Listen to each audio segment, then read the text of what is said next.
It's time to check out the Lady Catcher. This is my daughter's boyfriend's car. You guys have seen a video on it, and it's ran into a few issues. Let's take a look.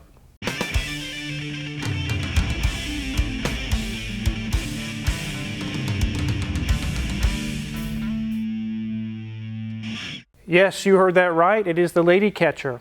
My daughter actually gave it that name because she is confident she doesn't have to worry about her boyfriend picking up girls in the car, because this is not going to pick up very many girls. We helped him buy this car not too long ago.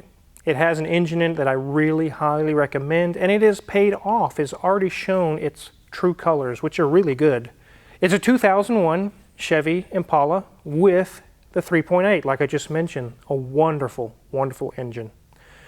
When we were looking at cars, or he was looking for a car, this one came up for sale. Actually, Crazy D's family was selling it. And when I opened the hood and saw a 3.8, I said, this is the car for him. It may not be pretty, it may not be the best car in the world, but because of that engine, I know he's going to drive it, and as far as the engine's concerned, not going to have major problems. He was driving it around not too long ago, having issues with the charging system, the battery went dead. He's a teenage boy. He doesn't understand auto mechanics that well.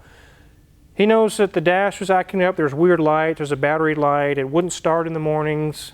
They tried putting a new battery in, and that worked for a little while, then it was dead again. For all he knew, it's another bad battery. He didn't know what was going on. So we're going to dive into that a little bit today, but let's take a look around the vehicle. I got some things to show you guys. It's really crazy. Wizard? Yes? What the hell is a duck puppy? That! That's a platypus. Not to a 4-year-old little kid. You are a big 4-year-old. If they were to see that, they would say, what is that, a duck puppy? Of course. And you're wearing it. Yes. And if you've seen in the previous video, I had one that had a crocodile on it. It said murder log, because when it's floating in the water, it looks like a log, and it will murder you. You and your clothing. Mm-hmm. It's a perfect description. Let's get back to Lady Catcher. Okay. So, as you see on the front end, this obviously is an Impala. The headlights are a little rough looking. We're going to polish those before it leaves here. We'll take care of those for him. Make them a little better. It's got a few dents and dings here or there that came with the car when it was purchased. And it is dirty because we've had snowy weather lately. But one thing you can notice is if you look at the rear tires, it has some Walmart Douglas tires, which is what a teenage boy can afford. And they're actually not bad. I've had those tires before. They're decent. But you can see the front tires are still bald. And the reason for that is very disappointing. He took it to Walmart to have 4 tires put on. He had the money saved up, ready to get it done. They ran into trouble with one lug nut per side that was seized up. And they said, nah, bro, we're done. You're not getting new tires on the front. We're not even going to try to fix it. And he called him and said, can't you just replace the stud? They're like, nope, because it's probably going to break, and then we'll have to dig it out and fight with it. And they're like, tough, dude, you're just not getting tires in the front today. I was like, wow, that's crazy. Just zip the nut off, change out the stud, put a new lug nut on, and you could sell the guy some tires. I don't know. That was very disappointing when he told me that. I was like, wow. So we will fix that for him while it's here. Then he can take it and get the front tires put on and get it taken care of. Then he will have 4 new tires on his car. But that's just really crazy that a lug nut stopped him from getting tires in the front.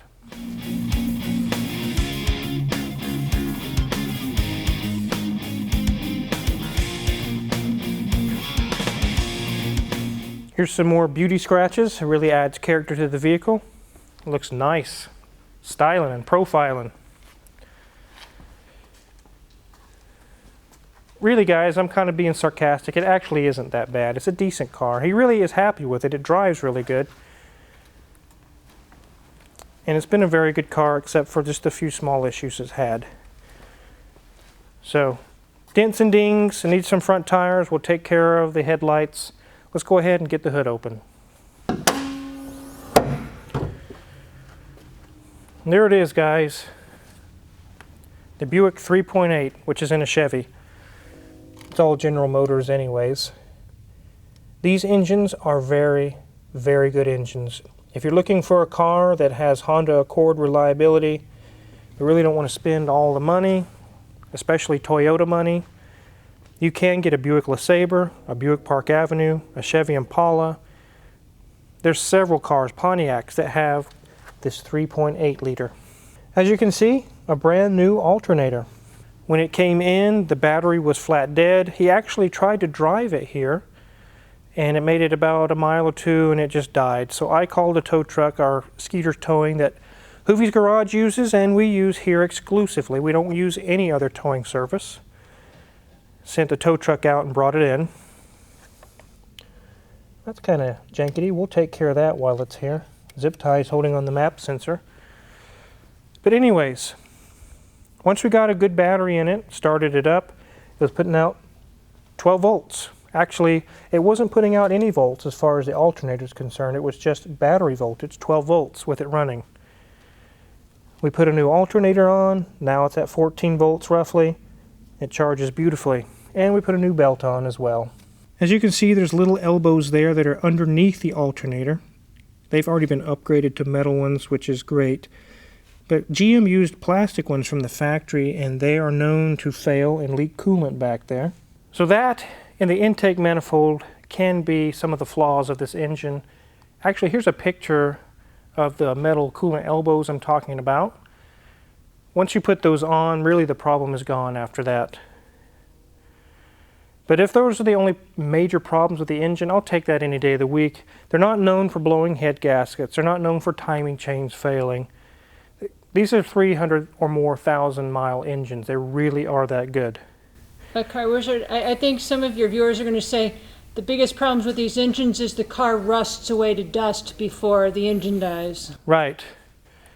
This engine will very likely outlive this car. That's just this way it goes with these 3.8s. They are that good. He did have a slight power steering noise. Whenever he was turning, he thought something major was wrong. And it was just a little bit low on the power steering fluid, enough to allow air to get in it. We put some fluid in it and solved it. And there's no major leaks going on, so we just decided it's quiet now. That problem is solved. There are a few things we did replace when we helped him buy the car. Right here we see 3 new ignition modules. One of them was failing when we got the car. I went ahead and put 3 new ones on because these are common to fail. But as you can see, they are very easy to get to. Also, it had a check engine light for the EGR valve right here. We went ahead and replaced that for him, and the engine light went away. It's very happy. Most of the issues that can happen with these engines are all simple stuff that's easy to get to, that's designed to be worked on. Not hard to work on at all. So is this engine perfect? No. There is no such thing as a perfect engine. It's man-made, and there's going to be faults, there's going to be things that fail. But in the arena of things failing on engines, the things that fail on this one are totally doable. They're way cheaper. As you just saw, very easy to replace. A lot of people own these cars that are somewhat mechanically minded because they know, I can fix this stuff. When the alternator goes out, boom, there it is. When it has a misfire because a coil went out, boom, there it is. Actually, a lot of mechanics have a Buick LeSabre, or one of these Impalas with the 3.8, or Buick Park Avenue. I know several that drive those because when something does fail, in like 30 minutes or an hour, they can be back on the road again. This is a car that you can still find parts very plentiful for. You can go to your local parts store and say, do you have an alternator for an '01 Impala? And they'll say, yes, we have 11 of them. Would you like 11 of them? No, I just want one, thank you. That's how plentiful they are on these. But one thing I've been running into a lot in this shop lately is we have a lot of European cars. A customer comes in for a simple problem, we get it on the lift and do an inspection and find there's actually a few more other problems. And parts are becoming where it's 1 and 2, 3 weeks to get the parts here in the shop. And the car's here a lot longer than originally planned. There you guys are, now I can see you, or you can see me anyway. Very similar situation on the Jaguar F-Type here. You guys have seen a video on it, and the customer actually took it upon himself to start ordering the parts. The catalytic converters, I think one had to be flown in special order. The other one he was able to find. Slowly the parts have been trickling in. We actually have both catalytic converters on there now. There is no check engine light at all. We also took care of a belt issue and the tensioner for the drive belt. The previous shop had put on the wrong accessory items, especially the tensioner and pulleys and things of that nature. Once we got the correct year, the correct ones ordered, then we took care of what you guys saw in the previous video as the belt physically rubbing on the tensioner. Almost like a bandsaw or something. It actually cut grooves into the tensioner. That's not something we're going to send out and say your car is fixed, because that's not fixed. The customer on that vehicle is actually starting to see that we weren't just making it up. The parts are actually really hard to get for some of these cars. He actually commented in an email, he's like, yeah, I can get these parts and it's just going to take a while. This is, wow, kind of a wow moment. It's like, yeah, I know. One of the things that I don't have time to do on a specialty car like that is call 20 different people and try to, do you have this part? No. Oh, how about you? No. How about you? No. How about you? No. Luckily, the customer understood that and took it upon himself, and he did all the calling, and he was able to locate pretty much all the parts. There's still some more to come in yet, but we're getting very close to having the engine back up in good running order like it should have been in the first place. And then we can get that car back delivered to the customer. Once that thing's done, we'll do an update video and show you everything we had to do to get it right. Lots of bolts and things we found loose. So you definitely don't want to miss out when that video goes live. So this was actually a short little video. It's not as long as some of the other ones we do, but while this car was in the shop, I wanted to show you guys how great this engine is. And it's a 17-year-old boy that drives it, and it's the Lady Catcher. No, we don't have to worry about picking up women in this car. Is it a beautiful designer car? No. Is it a grandpa car? Kind of. But it's perfect.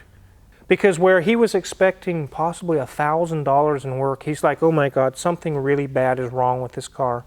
It's not. A few $100 back on the road.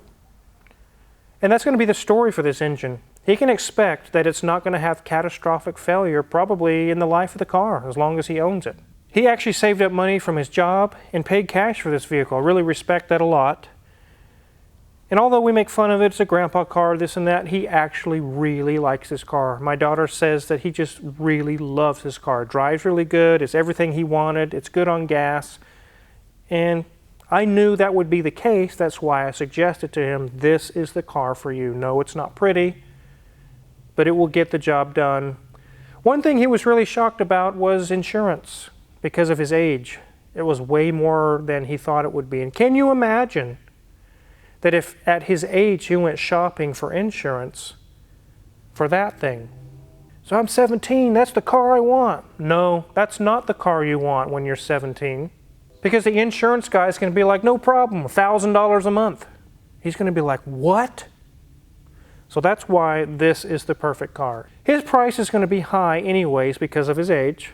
But this mitigates that and keeps the price as low as it can be so he can afford to drive it, enjoy driving the car. So if you're curious what kind of tools we use to fix the items we've already fixed, and we still have a couple other items to fix, check my Amazon affiliates link in the description below. We get a small cut and we really appreciate it. Many, many more cars to come, many more videos to come. Make sure to hit the subscribe button. Thanks for watching.